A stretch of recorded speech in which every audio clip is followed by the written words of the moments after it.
Je vous présente aujourd'hui notre 556e journal de bord. Jean-Marie Le Pen, bonjour. Bonjour Marie. Alors il y a eu votre été, celui des Français entre autres, mais d'abord le vôtre, Président. Que dire de l'été de Jean-Marie Le Pen, que ce soit pour la santé, le travail, l'amour, pourquoi pas? Je dois dire que je me reproche un petit peu une petite trahison à l'égard de ma Bretagne natale, puisque j'ai passé mes vacances sur la Côte d'Azur, enfin dans la région de Grasse, chez notre amie Lydia Chénardi, qui nous a superbement reçus dans sa maison. J'y ai passé plus d'un mois en fait, avec un temps superbe, au point qu'on guettait l'orage qui pouvait amener quelques gouttes d'eau, mais généralement en vain. Et ça vous a permis quand même d'échapper un peu? Bah, j'ai suivi, bien sûr, je suivais la politique, mais d'un peu plus loin, avec un certain recul, sans les contacts avec mes amis ou mes collaborateurs habituels. Par conséquent, j'ai pu faire qu'un certain nombre d'observations que je n'aurais sans doute pas faites dans le courant du combat politique. Alors durant cet été, nous avons vu une petite évolution du Brexit, dur ou soft, la visite de Vladimir Poutine au fort de Brégançon, donc d'Emmanuel Macron, sans oublier l'avion ensuite officiel iranien qui se posait à Biarritz à l'occasion du G7. Bref, l'été du pouvoir, de tous les pouvoirs. Dans quel ordre voulez-vous les évoquer, Président? Écoutez, je suis de votre personnalité, l'humble serviteur. Alors, commençons par le Brexit, si vous voulez bien. Ah ben écoutez, il est d'actualité, oui, puisque Boris Johnson se débat devant le Parlement britannique, pardon, et n'est pas à l'abri des trahisons, puisque la seule qui pouvait lui être préjudiciable tenait à une voix. Et cette voix l'a trahi. Bon, mais il fait contre mauvaise fortune bon cœur. Et c'est assez amusant de voir que chez la mère de la démocratie parlementaire, eh bien, il y a aussi des difficultés. Et en l'occurrence, là, ceci va se dénouer ou pas, même je fais confiance tout de même à l'astuce des parlementaires britanniques pour arriver à se sortir de ce mauvais pas. Oui, enfin, cependant, Theresa May s'en était arraché les cheveux, elle. Oui, en l'occurrence, mais je crois que Johnson tient bon, qu'il les a menacés d'élections nouvelles, mais pour ces élections, il a besoin des 2/3 des voix, ce qui probablement il n'aurait pas. On va là vers une actualité politique assez agitée. Alors, Vladimir Poutine, qui avait été auparavant exclu du G8, se retrouvait invité au fort de Brégançon par Emmanuel Macron quelques jours avant le G7. D'où pensez-vous que ce soit une manipulation? Oui, je pense que notre président de la République est assez habile dans ce genre de manœuvre et que, ayant été peut-être à l'origine de l'exclusion du G8 de Poutine, il l'a fait revenir comme un moyen de pression sans doute sur les autres membres du G7. Alors, je rappelle que Poutine a été écarté du G8 sur l'affaire de Crimée, où son dossier était de loin le meilleur, puisqu'aussi bien on se rappelle que la Crimée n'a été provisoirement rattachée à l'Ukraine par Khrouchtchev, n'est-ce pas, pour des raisons administratives, et que par conséquent la volonté de la population ayant été connue à plus de 90%, il était normal que la Crimée revienne à la Russie. Bon. Et Poutine a été dans cette affaire à la fois ferme et intelligent, mais on ne peut pas lui faire grief d'avoir fait rentrer la Crimée au sein de la Russie. Et l'avion, l'histoire de l'avion officiel iranien qui se pose à Biarritz pour le G7, qu'est-ce que c'est de la part d'Emmanuel Macron? C'est-à-dire que l'Iran, c'est quand même le point chaud. Oui, donc c'est un pied de nez à qui? C'est pas absolument un pied de nez, je pense que c'est une manœuvre pour s'imposer comme un arbitre. Je pense que la personne visée était Trump, le président des États-Unis, oui, tout de même. parce que c'est là qu'il y a le plus grand risque de tension, peut-être même de guerre éventuellement avec les États-Unis.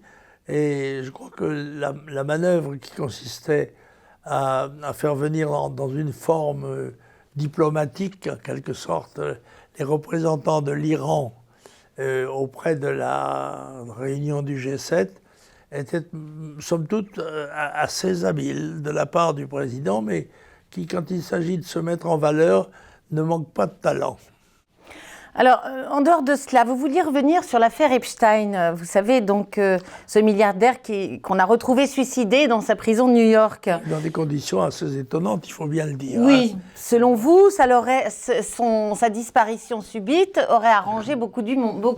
Je ne suis pas absolument sûr de ce qui nous a été rapporté, compte tenu du fait que c'était quelqu'un qui avait tenté déjà de se suicider, qui était sous, soi-disant, une surveillance très sévère, et qui lui a permis quand même de mettre fin à ses jours dans des conditions qui laissent un certain nombre de gens assez sceptiques. Bon, cela étant, ça a mis le doigt sur une affaire que j'ai suivie et dont je voudrais dire deux mots, qui est la manipulation de l'opinion publique par un certain nombre de journalistes. C'est ainsi, par exemple, que s'agissant de M. Epstein, il devient M. Epstein. J'ai l'âge, d'ailleurs, j'ai lu, on en parlera peut-être tout à l'heure, de livres sur Weinstein, alors que... Harvey Weinstein, oui. Qui doit s'appeler maintenant Weinstein, et comme d'ailleurs Albert Einstein, le grand savant, serait maintenant sans doute décrit sous le nom d'Albert Einstein. Alors les étudiants vont peut-être s'y tromper un peu.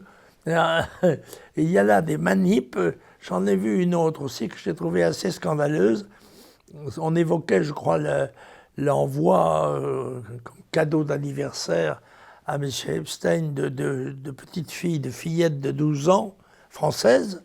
Et la télé française parlait de jeunes femmes.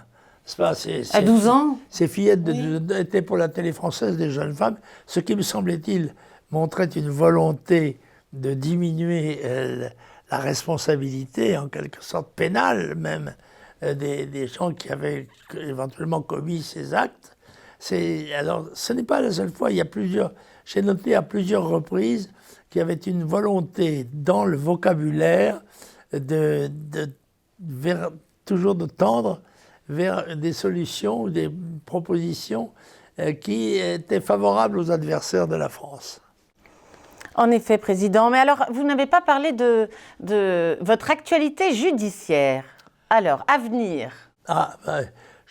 Qu'est-ce qui vous attend? Je suis invité par Madame Thépaut, juge d'instruction, et assez curieusement, pour être mis en examen. Et moi, je croyais savoir, je croyais étant un juriste modeste mais réel, que le juge d'instruction avait la possibilité de décider un non-lieu, par exemple. Hein. Mais en l'occurrence, il paraît que je suis convoqué pour être mis en examen sur deux cas assez mirobolants.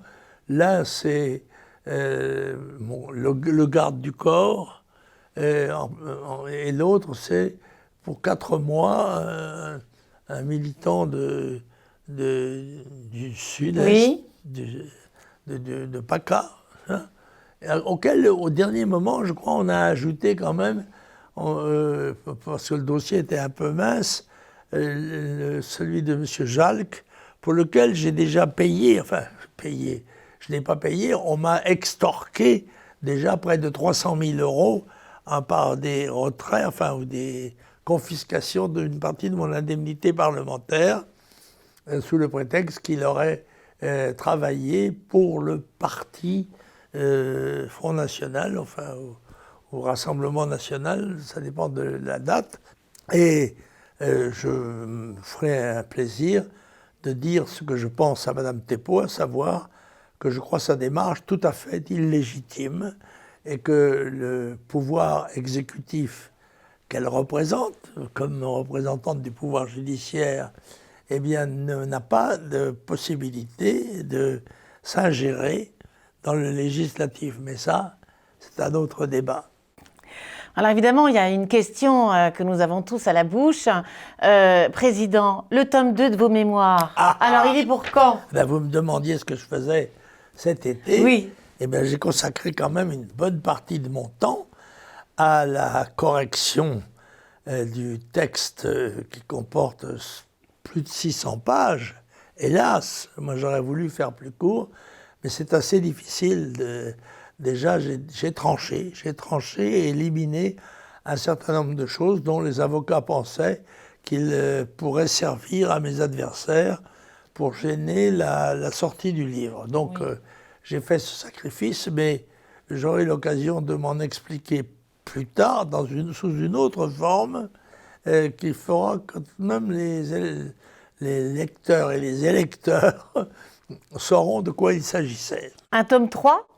Non, pas un tome 3, mais un ouvrage qui traitera très spécifiquement de la partie que j'ai dû écarter pour, selon les avocats, par sagesse, échapper au risque d'une saisie ou d'une gêne. Je crois qu'il est intéressant que les Français aient connaissance de cet ouvrage, qui est le tome 2 de mes mémoires, qui va on peut dire, de 72 à nos jours, à ces jours-ci. Et il a donc fallu corriger les corrections, etc. Il y a eu toutes ces allers-retours. Il faut lire, il faut dire la vérité, je vais faire une confidence quand même. Je commençais à en avoir un peu marre de Le Pen. Bon. Je n'ai pas, dans ce domaine, pas d'égocentrisme. Alors, votre réponse, donc, la sortie officielle, va-t-on dire? Alors, la sortie officielle est prévue pour le 2 octobre. Bien. Alors, il y a encore quelques petites retouches à faire, il y a toujours des retouches, mais si on se laisse aller à cette volonté de perfection, eh bien, on n'en finit jamais de corriger les corrections. Ça, c'est certain. Donc, sortie officielle le 2 octobre. Cependant, des préventes seront déjà mises en place 2 semaines auparavant, avec, bien entendu, une préférence pour les sites proches de nos idées.